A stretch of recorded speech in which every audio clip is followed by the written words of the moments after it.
अभी हम विल्सड़ में हैं और ये उत्तर प्रदेश के एटा जिले में है। यहाँ पे बुद्ध का संबंध इस जगह से है, ऐसा इसलिए भी है क्योंकि बगल में संकिसा है, जिसको आप लोग शांकस्य या बहुत से नामों से लोग जानते हैं। वहाँ तथागत बुद्ध आए थे और इसके ठीक बगल में अतरंजी खेड़ा है, जहाँ का वीडियो भी हमने दिया था। और तथागत बुद्ध ने वहाँ वर्षावास भी किया है और वैरंज सुत्त का वहाँ पे उन्होंने उपदेश भी, देशना भी दी हुई है।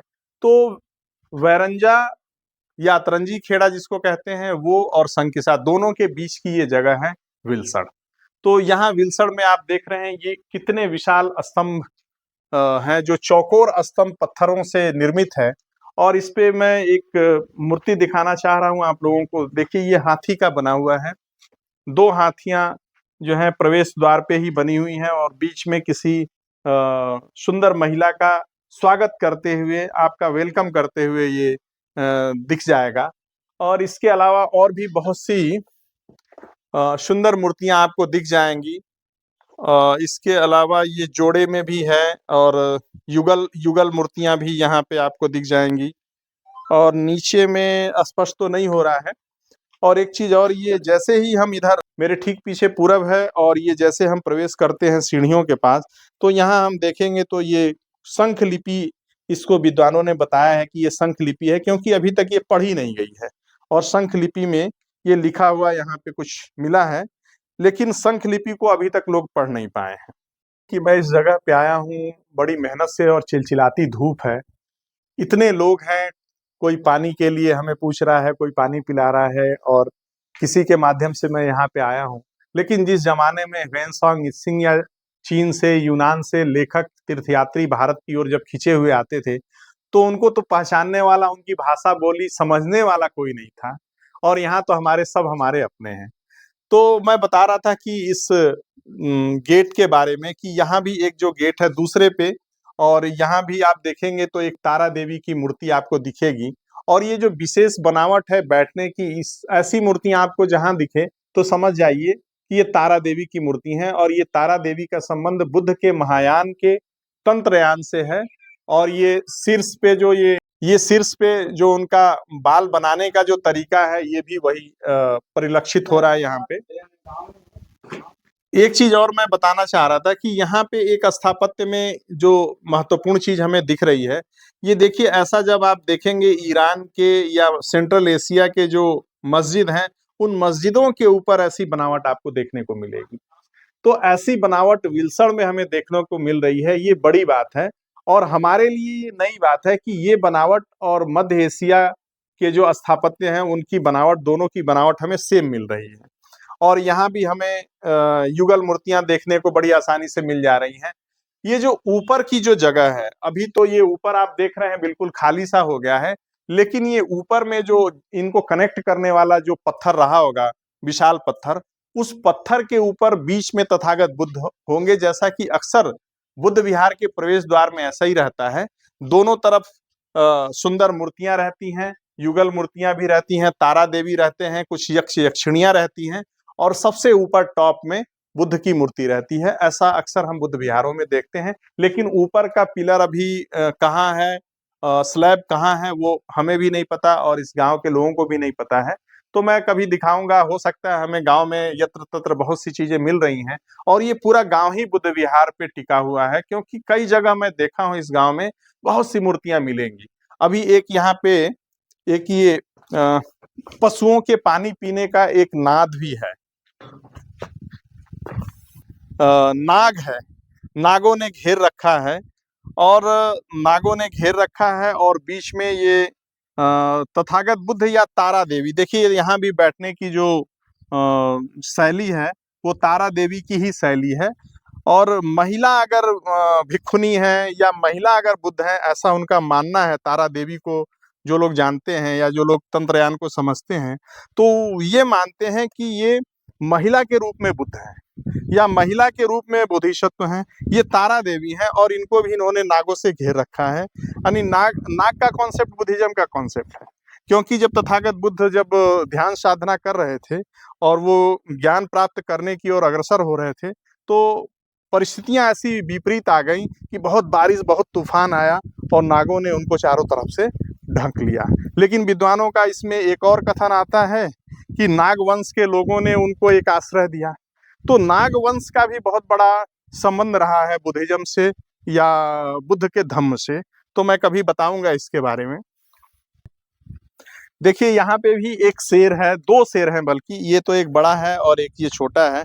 और ये मंदिरों के द्वार पे ऐसे शेर आपको मिलेंगे जो पुराने बुद्ध विहार हैं। जब अभी भी आप जाएंगे नेपाल में या थाईलैंड में जाएंगे या पुराने बुद्ध विहारों पे जाएंगे तो आप देखेंगे कि ऐसे ही शेर बिल्कुल सीना चौड़ा किए हुए, और इनके जो बैठने की बनावट है, इनकी नसें फूली हुई और ये जंघें इनके मजबूत, और ऐसा लगता है कि बुद्ध के धम्म को बड़ी ही शालीनता से और बड़े साहस से उनका जो है रक्षा ये कर रहे हैं और लोगों को आमंत्रित कर रहे हैं।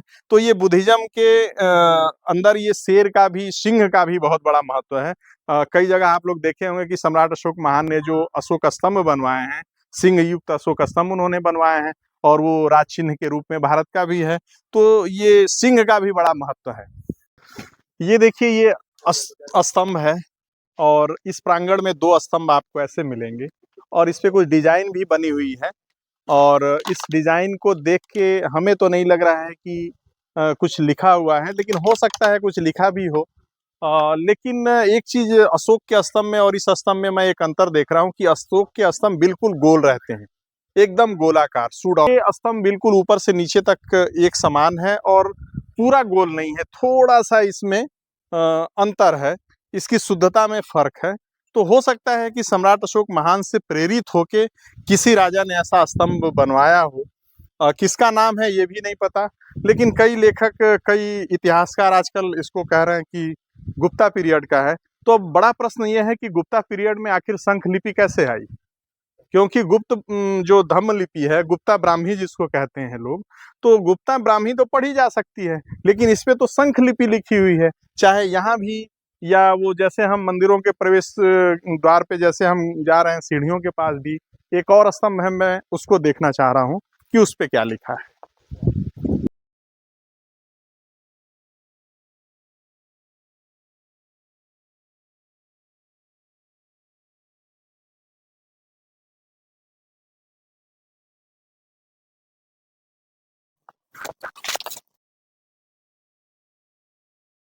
और उसके साइड में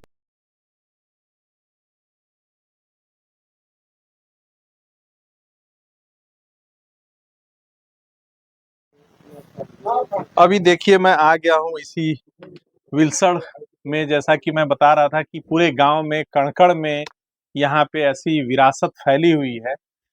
मैं शुरू से ही कहते आ रहा हूँ, ये पूरा गांव बुद्ध विहार पे बसा हुआ है। और ये छोटा सा ये बोधि वृक्ष है, पीपल के पेड़ के नीचे मैं अभी बैठा हूँ। पहले मैं यहाँ 3 साल पहले जब आया था तो बहुत सारी मूर्तियां यहाँ पे फैली हुई थी, और 3 साल पहले ये मंदिर नहीं था, और ये बगल में भी एक नया मंदिर बन गया। 3 साल पहले ये नहीं था, लेकिन अभी ये बन गया है। तो अच्छी बात है, लोग धार्मिक हो रहे हैं भारत में इस तरह से। लेकिन जब हम प्राचीनता की बात करें कि प्राचीन में ये जगह कौन थी, कैसी थी, और इसके किस देवी देवता की ये जगह थी, और किस देवता की यहाँ उपासना होती थी, तो एक चीज हम बड़ा स्पष्ट मैं दिखा देना चाह रहा हूँ, जैसा कि कई जगह दिखाता हूँ कि ये मनौती स्तूप यहाँ भी आप लोग देख सकते हैं। ये मनौती स्तूप, जैसा कि अभी हमने कई जगह छत्तीसगढ़ के वीडियो में भी दिखाया था, अतरंजी खेड़ा के वीडियो में भी हमने दिखाया था ये मनौती स्तूप। और एक बहुत सुंदर चीज मैं जो दिखाना चाह रहा हूँ वो ये है, सॉरी, इधर से दिखा दीजिए। वो ये चीज है, पहले तो ये, अच्छा हाँ, ये उस समय भी टुकड़ा अलग अलग था, अभी भी हमने उस बार भी इसको एक करके गए थे। अब ये, इसको मैं गिनता हूँ, देखिएगा, ये 1 2 3 4 5 6 7 8 है ना, अष्टांगिक मार्ग। फिर से गिन देता हूँ, 1 2 3 4 5 6 7 8, ये बुद्ध का अष्टांगिक मार्ग है। और ये स्थापत्य मैं आप लोगों को दिखाऊंगा कि ठीक वैसा ही है जैसा बौद्ध गया के मंदिरों में या सारनाथ के जो स्तूप है वह, वहां पे भी ऐसे ही कलाकृति आपको मिलेगी। ये ऐसे इस तरह से और ये इस तरह से ऐसी कलाकृति है। अभी एक गांव वाले एक कोई मूर्ति लेके आए थे, वो दिखा रहे थे हमें। दिखाइए वो मूर्ति, दिखाइए। मैं दिखा देना चाह रहा हूँ आप लोगों को कि गांव के लोग बड़े श्रद्धा भाव से बुद्ध को या उनके चिन्ह को अपने अपने घरों में सजो के रखे हुए हैं। ये देखिए, ये भी देखिए वैसे ही कलाकृति है, ये उसकी डिजाइन। और ये बीच का ये हिस्सा है, एक्चुअली ये ऐसा गोल रहा होगा और बीच में तथागत होंगे। तो ऐसा ये मूर्तियां गांव में हर जगह मिल जाती हैं। और कुछ लोग के दरवाजे पे मिल जाएंगी आपको, कहीं कहीं मिल जाएगी, डीह में ऊंची जगह पे मिल जाएंगी। तो ये हैं। इसके अलावा छोटे छोटे यहाँ बहुत से मंदिर हैं, और मंदिरों में बहुत से देवी देवताओं की मूर्तियां या यक्ष यक्षिणियों की मूर्तियों को आप देखेंगे। मैं आप लोगों को दिखाऊंगा। ये देखिए सप्त बुद्ध, 7 बुद्धों की परंपरा बुद्धिज्म में बहुत महत्वपूर्ण है और यहाँ ये आप मंदिर में देख रहे हैं। इसके अलावा भी बहुत सी छोटी-छोटी मूर्तियाँ हैं विभिन्न आकृतियों में, लेकिन टूटी-फूटी अवस्था में हैं, इनको पहचानना मुश्किल है। लेकिन एक ये भी किसी यक्ष या किसी बोधिसत्व की मूर्ति प्रतीत हो रही है, लेकिन स्पष्ट नहीं है कि ये किसकी है, क्योंकि इसका सिर जो है वो टूटा हुआ है और स्पष्ट नहीं हो पा रहा है। इसके अलावा यहाँ छोटी-छोटी बहुत सी मूर्तियाँ हैं और ये देखिए यहाँ भी ये वो अभी हमने पीछे मंदिर में दिखाया था वैसा ही एक प्रतिमा है। अभी मैं उसी विल्सड़ में हूँ, जैसा कि मैं बता रहा हूँ कि इस विल्सड़ में जगह जगह बहुत से बुद्ध विहार थे, और ये पूरा गांव ही बुद्ध विहार पे बसा हुआ था। और उसी के एक सबूत के रूप में ये देख रहे हैं, ये विशाल टीला, जिसे इधर खेड़ा कहते हैं आप लोग, खेड़ा यहाँ के लोग कहते हैं। और ये विशाल टीला है जिसपे अभी वर्तमान में कुछ स्थापत्य है, वो बहुत आधुनिक काल का है, लेकिन पुरानी मूर्तियां आपको यहाँ भी दिख जाएंगी। और अभी बीच में हम आ रहे थे तो रास्ते में भी एक बहुत विशाल एक खेड़ा था, जिसके ऊपर लोग अपने मकान बना लिए हैं। यानी कि जिस समय विल्सण रहा होगा तो बहुत से उस जमाने में बहुत से छोटे छोटे यहाँ बुद्ध विहार या कुछ बड़े भी बुद्ध विहार होंगे, और कई सारे होंगे, या हो सकता है कुछ दूसरे भी धर्म को मानने वाले लोग होंगे तो उनके भी कुछ धर्म स्थान होंगे, तो ऐसा हो सकता है। तो इस तरह से यहाँ कई सारे टीले हैं, कई सारे जो है ऊंची जगह, खेड़ा जिसको लोग यहाँ के लोग कहते हैं। तो हम देखते हैं कि अंदर इसमें क्या रखा हुआ है, क्या कुछ पुराना चीज हमें मिलता है क्या। प्राचीन वैभवशाली बुद्ध विहार के ऊपर की ये आधुनिक संरचना है। किसी जमाने में यहाँ पे धम्म की शिक्षा दी जाती होगी, दर्शन की शिक्षा दी जाती होगी। बड़ा ही विहंगम और मनोरम दृश्य है और अभी भी जमीन से कम 40 फीट ऊपर है। कम से कम 30 से 40 फीट ऊपर है। लेकिन ये आधुनिक कलाकृति यहाँ हो गई है, लेकिन अंदर इसके अंदर कुछ मूर्तियां हमें दिख रही हैं जो कि प्राचीन है। मैं इसको खुलवाता हूँ और देखने का प्रयास करता हूँ कि आखिर इसके, ओहो, इसके अंदर तो एक बहुत विशाल पद्म यानी कमल का चिन्ह हमें दिख रहा है। देखिए यहाँ पे भी बहुत सी आपको छोटी छोटी मूर्तियां दिख जाएंगी, बहुत सी फैली हुई मूर्तियां हैं। और जैसा कि मैं एक, ये देखिए एक बड़ी आकृति हमको देखने को मिल गई। ये बड़ी आकृति यहाँ पे ये कमल की है। इसका मतलब ये रेडियस देख के ऐसा लग रहा है बहुत विशाल रहा होगा।